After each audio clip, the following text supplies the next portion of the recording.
And you know, I pride myself on my work ethic, but buddy, I met my match. Former NBC Universal Advertising chief Linda Yaccarino has been named the new CEO of Twitter. The announcement came Friday from Twitter boss Elon Musk, who just 3 weeks ago was interviewed at a marketing conference by the woman he tapped to replace him. The billionaire Twitter owner and Tesla chief executive had tweeted a day earlier that he had found a new CEO for the social media site, but did not say who it was.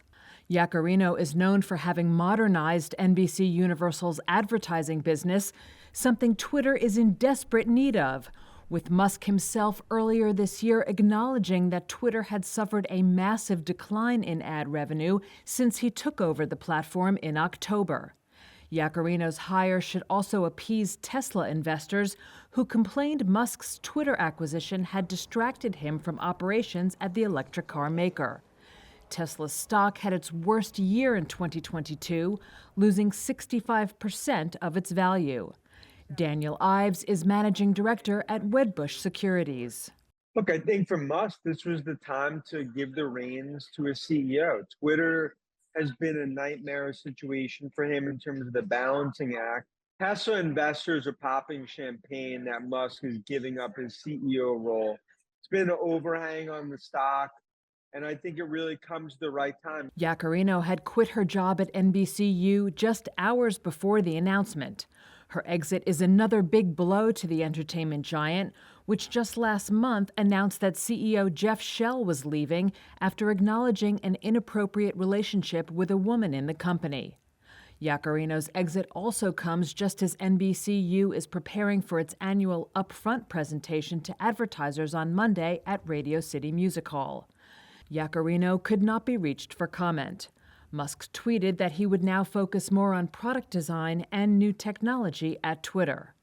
As for Tesla, its shares have fared better this year, gaining 40%, but reversed course on Friday to trade down as broader markets fell.